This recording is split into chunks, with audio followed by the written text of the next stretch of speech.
Hello friends, आइए आज हम देखते हैं इस वीडियो में कक्षा 5 की प्रकृति की कार्य पुस्तिका से पाठ 5 जीव जंतुओं की रोचक बातें। इसके प्रश्न नंबर 1 है, नीचे चित्र में दर्शाए गए इंसान, पक्षी और जानवर की आंखों की तुलना करके तालिका में लिखिए। तो हमें ये इस तरह से चित्र दे रखे हैं, इनकी आंखों में तुलना करके हमें इनके बारे में कोई एक पॉइंट लिखना है। तो हम इसमें लिखेंगे, इंसान के सामने लिखेंगे कि इनकी जो आंखें होती हैं वो चेहरे के सामने की तरफ होती हैं। पक्षियों में क्या होता है, सिर के दोनों तरफ होती हैं। और जीव जंतुओं में, जानवरों में क्या होता है, सिर के दोनों किनारों पर होती हैं, यानी कि यहाँ पे ये थोड़ी तिरछी होती हैं इनकी। और इंसानों में बिल्कुल सामने की तरफ होती हैं। प्रश्न नंबर 2, बाज और उल्लू की आंखों में क्या अंतर एवं समानताएं हैं। हमें इन दोनों की आंखों में पहले अंतर लिखने हैं कि इसमें अंतर क्या होते हैं। तो आइए देखते हैं।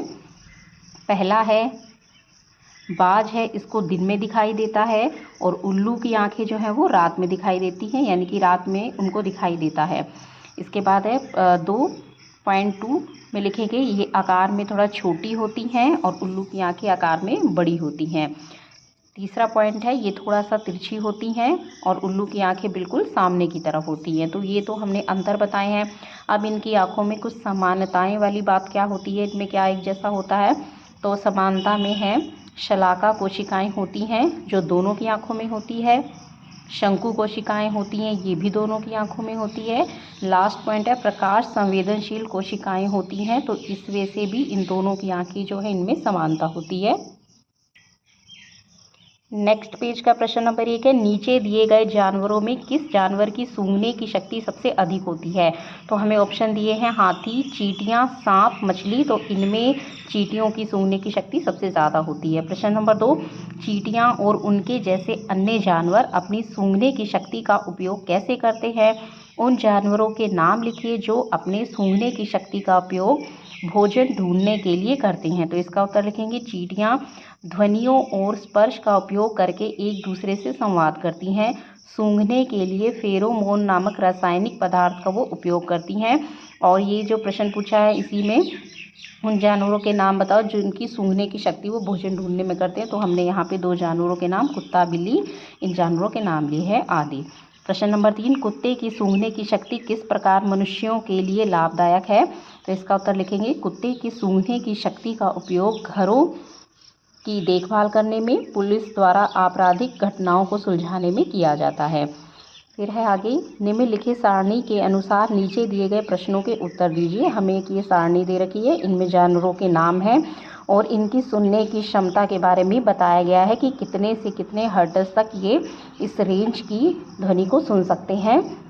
तो हमें ये सारणी को ध्यान से पढ़ना है, इसके हिसाब से हमें आंसर देने हैं। तो प्रश्न नंबर 1 पूछा गया है, उपरोक्त सारणी को देखकर नीचे दिए गए प्रश्नों के उत्तर लिखिए। क है, कौन सा प्राणी सबसे कम आवृत्ति वाली आवाज़ को सुन सकता है।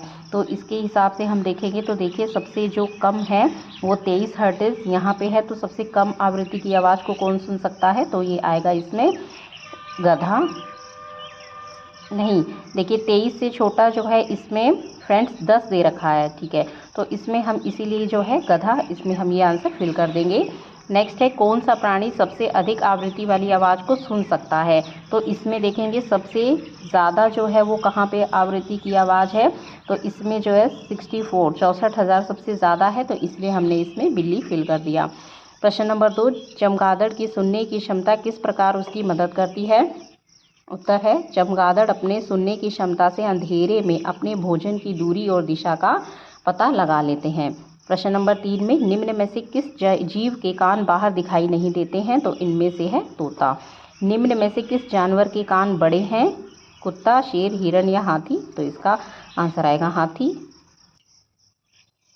आगे है प्रश्न, जानवर क्यों एक दूसरे के साथ संवाद करते हैं। तो इसमें लिखेंगे, अपने साथी जानवरों को खतरे की जानकारी देने के लिए, इसके अलावा वो अपनी भी एक दूसरे के जो विचार है या बातें हैं वो शेयर करने के लिए, उनको जानकारी देने के लिए भी एक दूसरे के साथ संवाद करते हैं। फिर है प्रश्न नंबर 2, पक्षी खतरे को सूचित करने के लिए विभिन्न संकेत का प्रयोग करते हैं, इसे समझाइए। उत्तर, पक्षी अलग अलग खतरों के लिए अलग अलग आवाज़ें निकालते हैं, जैसे उड़कर आने वाले दुश्मन के लिए अलग और ज़मीन पर चलने वाले के लिए अलग। तो इस तरह से, ताकि उनको जो है जिस तरह से खतरा जिस तरफ से आ रहा है उसके लिए वो अलग संकेत जब यूज़ करते हैं तो उससे वो बच पाते हैं। फिर है प्रश्न नंबर 3, मछलियाँ किस तरह से संवाद करती हैं? आइए उत्तर देखें। मछलियाँ विभिन्न प्रकार की आवाज़ें जैसे पुल, क्रॉक और पॉप निकालकर अपने शरीर के कुछ हिस्से को हिलाकर इस तरह से वो संवाद करती हैं। प्रश्न नंबर 4, राष्ट्रीय उद्यान एवं वन्य जीव अभयारण्य के कर्मचारी कैसे पहचानते हैं कि जानवर कहाँ हैं? तो इसका उत्तर, जानवरों द्वारा निकाली जाने वाली आवाज़ों द्वारा, उनकी सुगंध द्वारा, उनके चलने की आवाज़ या ढंग के तरीक़ों से उन्हें वे पता लगा लेते हैं कि कोई जानवर कहाँ पे है। आइए नेक्स्ट पेज के देखें प्रश्न। पेज नंबर है 22। इसमें देखिए हमें कुछ छायांकित भाग दे रखे हैं, ये सर्कल बना रखे हैं, इसके कुछ पार्ट को जो है छायांकित कर रखा है और जो ये छायांकित भाग है उसके सामने लिखा है सोने का समय। तो हमें इस तरह से फिर इन प्रश्नों के उत्तर देने हैं। उपरोक्त तालिका को देखकर नीचे दिए गए प्रश्नों के उत्तर दीजिए। इस पहला प्रश्न पूछते हैं, कौन सा जानवर सबसे अधिक सोता है? तो हमें इसमें जो भी भाग को सबसे ज़्यादा छायांकित किया गया है तो उसका आंसर लिख देंगे, जिसमें हमें ये दिखा है घोड़ा। ठीक है, तो इसका जो भाग है सबसे ज़्यादा पार्ट छायांकित कर रखा है तो इसलिए ये आंसर आ जाएगा। फिर है, कौन सा जानवर सबसे कम सोता है?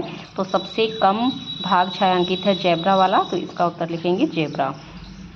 तीसरा है, उन जानवरों के नाम लिखिए। सेकंड प्रश्न, उन जानवरों के नाम लिखिए जो सर्दी के मौसम में सोते हैं।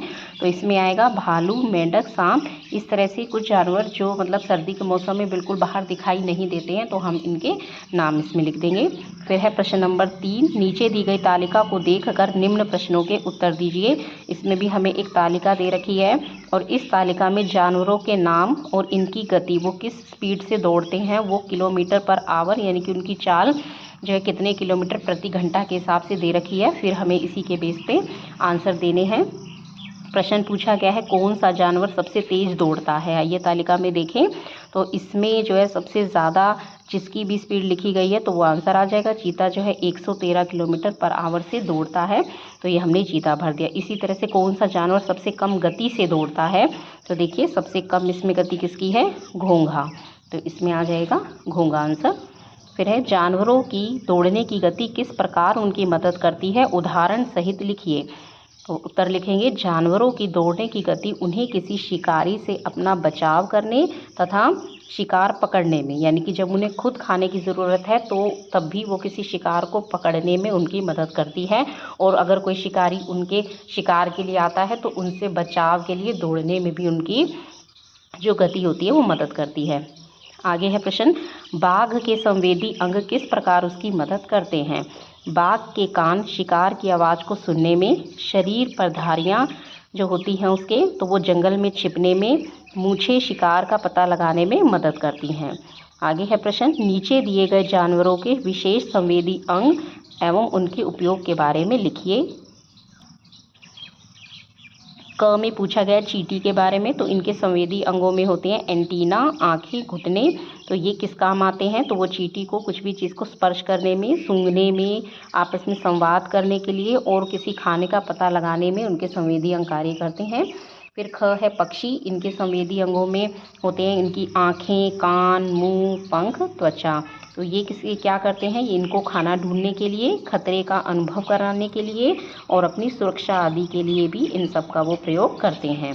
फिर है ग, बाज। बाज की जो संवेदी अंग है, सबसे उनका जो मुख्य संवेदी अंग होता है वो आँखें होती हैं, और आँखें क्या हेल्प करती है? बाज की आँखें अधिक दूरी से अपने शिकार को देखने में सहायता करती हैं। तो फ्रेंड्स, ये तो था जीव जंतुओं की रोचक बातें।